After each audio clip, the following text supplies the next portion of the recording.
We can mention Arsenal for what they've done in the last 2 seasons. So they have impressed you? Yeah, I'm impressed by the performance and by the manager as well. When you look at the additions they've brought into the team, I think it has turned them to title contenders of recent, because the last few seasons it has been Liverpool, Man City fighting for the title. But Moses, after 28 matches, we still cannot put our fingers on who will win the English Premier League table. Of course, it makes it all the more exciting for this Premier League title race. How has the journey been so far for you? Has it been one of excitement? Have you been rather impressed with any of the sides? If you have been, which of them have you been the most impressed with, Moses? Well, for me, I think I'm so excited looking at this Premier League this season. I think it's going to be one of the most interesting Premier League title race we've seen in the past, because when you look at the teams, the commitment level is high, the expectations are high from the teams as well, which makes it interesting, because I just feel some teams have pulled out a surprise, and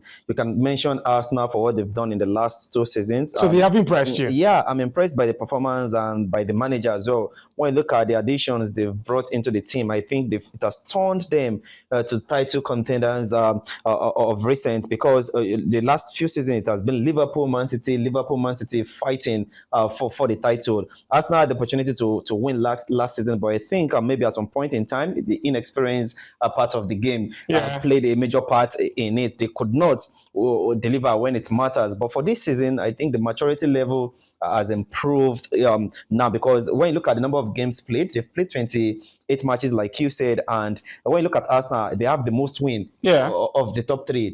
They won 20 games out of the 28. Liverpool and Man City 19 each, which I think when you look at the number of goals scored by Arsenal as well, they've scored more goals than every other of these teams. They've conceded less goals as well. So I think when you look at this very well, you might say maybe Arsenal is a team to watch out for this season. All right, team to watch out for, Arsenal Football Club. But let's talk about the side, of course, that Arsenal contended with last season for the English Premier League title and eventually lost to them. We are talking about Manchester City. They're right now, of course, occupying the third position, just a point behind the top two. But you write Man City off at your own peril. Well, listen, of course, to William Gallas speak as regards not just Man City as a whole, but one or two key players from Manchester City from last season. Erling Haaland comes to mind. Still this season, very impressive figures as regards goals scored. But William Gallas seems to believe that Erling Haaland is not the same as last season. Defenders no longer fear him as they feared Erling Haaland from last season. And it seems to be that also is a conversation with Manchester City this Premier League season. They're still a force to be reckoned with. But it looks as though the opponent now believe that they're there for the taking, and they, of course, have weaknesses there. We're going to have a look at the last few games for Man City. The last 10 games they're going to be involved in. They're going to play sides like Brighton and Hove Albion. They're going to play sides like Arsenal Football Club and, of course, Aston Villa at home. They're going to have Crystal Palace away from home. They're going to have Luton Town at home. They're going to play away at Tottenham Hotspur. They're also going to play, of course, away at Nottingham Forest and play sides like Wolverhampton Wanderers and Fulham. Not to also forget West Ham United. Now, you have a look at these sides in the last 10 games. One or two of them mid-table sides. One or two of them are going to be in the bottom half, talking about the relegation fight. And they're going to play against Arsenal Football Club. There's some who have said for Man City, it is a very easy tie for them. Easy run in with the last 10 games. What do you say? Also putting into consideration that Man City are going to play Arsenal in the last 10 games. And also play Aston Villa, a side who also pushing for the top 4 in the English Premier League to qualify for the Champions League. Do you look at these ties, including West Ham, and say, Man City need to be careful here? Yeah, sincerely speaking, I think City needs to be very careful going into this tie, starting with Arsenal for their last 10 games. This is Arsenal leading the table now. You play against them, and I'm sure Arsenal would not want to lose this match. Looking at the confidence level they have now because they defeated them at the Emirates Stadium. Now, put that aside. They're playing against Aston Villa's side, who are struggling, who are fighting for a top 4 finish. You play a Spurs side as well, who is battling with Aston Villa for the top 4 finish. This makes this tie difficult for City because these are teams that are desperate. They are needing points at this point in time, and every game now will be difficult to beat. You talk about the likes of Nottingham Forest, who are struggling themselves. They don't want to be relegated. So when you look at all these ties, I think it's going to be tough for City though, because Yeah. these are teams that will pull out a fight against them. All right. Yeah, you mentioned Aland, William Gallas, Aland Ajo.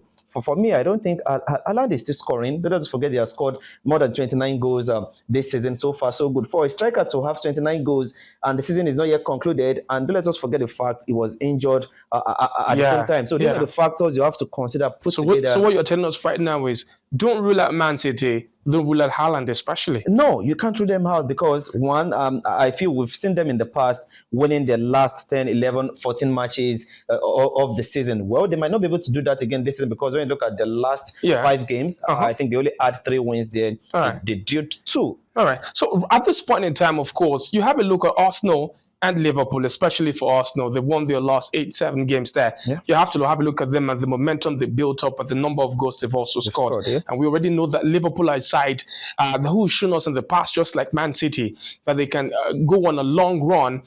I'm talking 10, 8, 12, 14 games to eventually winning the title right now. So I think that is what you need. It's fine margins to win this Premier League season and to win this Premier League title. So you need at this point to have a huge run of games where you don't drop any more points. But you have to at this point in time admit and say to yourself, if you're Arsenal, you're playing Man City. If you're Man City, you're playing Arsenal in the final 10 games. If you're Liverpool, you're going to play against sides like Aston Villa, away at Manchester United. You're going to play sides, of course, like Crystal Palace. You can't afford to drop any more points. You have a look at all 3 sides. If you were to look into your crystal ball right now, do you say 1 or 2 drop points before the end of the season? If yes, where and who are these games going to come up against? If you ask me right now, I say to myself, from Arsenal's point of view, they're going to play away at Brighton. They're going to play away at Man City. They're going to play away at Tottenham Hotspur. Those are the games, of course, they're going to drop points. If I am Man City, I have a look, of course, at the games like Tottenham Hotspur away. I have a look at the game at Arsenal at home. And I say, these are the potential games that pull me back. But what do you think, and where do you think will be the defining game for all 3 sides in this last 10 games? Well, I think they have to take those games seriously now, but I begin with Liverpool.